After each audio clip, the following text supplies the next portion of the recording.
guess what happened? February 9th was the day of their inter-house sports. That was the day they were meant to have their inter-house sports. Anybody who knows Christland knows that Christland has their inter-house sports at Agege Stadium.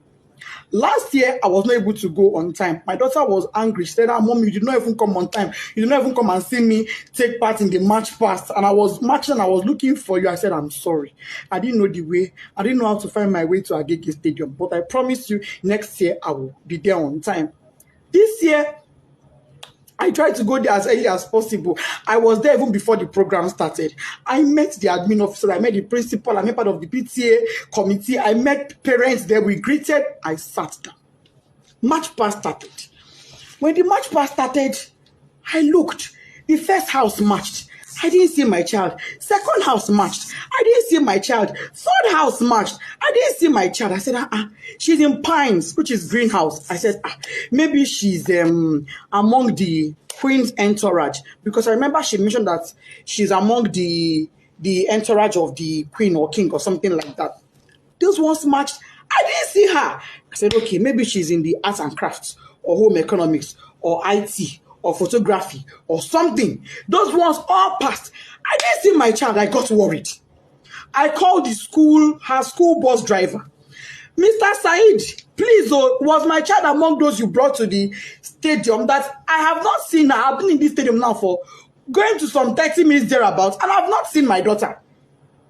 He said, Mommy Whitney, I brought her. She's in the stadium there. Don't worry, you will see her. I quickly left to go and do some things. I said, okay, no problem. As this time, the march past was still going on, dignitaries, parents, teachers, everybody was marching, the year 12 final year students, they were all marching. I didn't want to interrupt the march past because parents are opposite where children are kept. As after I finished speaking with the driver, he said he brought her. I said, okay. Maybe she got hungry and had to leave and buy something outside. Because she had breakfast before leaving the house. I made sure she had breakfast, knowing she was going for inter-house sports. And she was with money. I went to the snacks point outside. I didn't see my daughter. I said, where could this girl be? So I waited. March past was over. I crossed to the other side. On my way there, I met a man. The man said, madam, parents are not allowed at this side. I said, I know. I just want to check on my daughter. He said, okay. I went in there and I saw some students there. And I asked a boy there, please. Meanwhile, before I got to that across, a bus sped by on high speed, zoomed. And I said, how can a bus be driving like this when children are in the stadium? But I just said that and I went on my own. So when I saw the boy, I said, please, I'm looking for Whitney. I didn't hear. The boy said, a girl just fainted here. But they have taken her, the school bus has taken her to the hospital. I said, a girl fainted. Oh, may God give her quick recovery.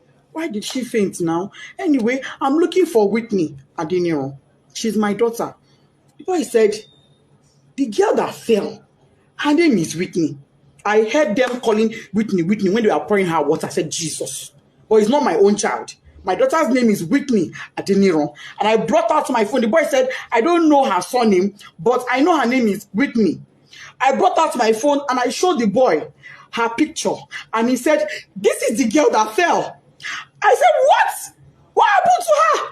Why would my child fall? She hasn't done anything strenuous. She wasn't sick. She hasn't done any activity. What is going on? Why would my child faint? A man was there. The man said, Madam, Ibilo Durosi, Oshubu, Eminimodo Misilara. Meaning she was standing here. She fell. I poured water on her. I said, who took her? He said, school bus. No ambulance, no doctor, no nurse, no medical personnel, nobody. There was no emergency provision on ground in a place where you have over 500 students. In a place where you have over 100 parents. In a country where insecurity is so high. You kept our children in that field with no proper medical arrangements in case of any emergencies.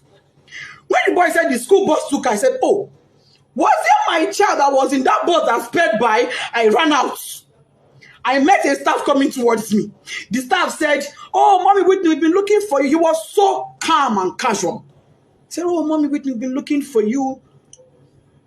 Whitney fell. I said, yes. And then she fell. He said, oh, yeah, she fell. But don't worry, she'll be fine. We've taken her to the hospital. I said, okay, let's go to the hospital.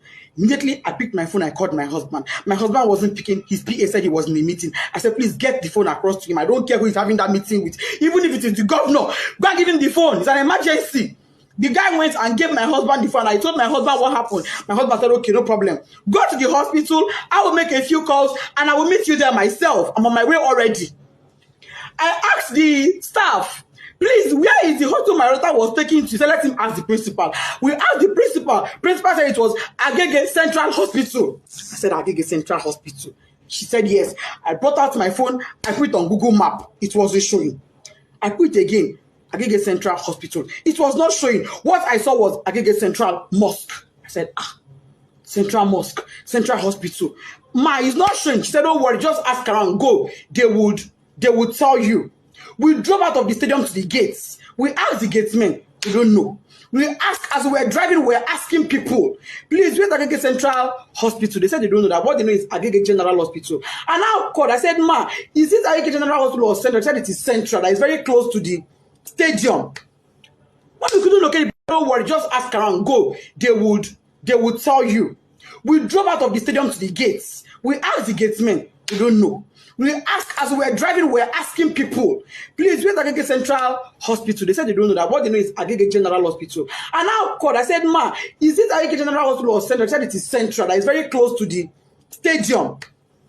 What we couldn't locate the place now. Nobody we were asking knew where it was.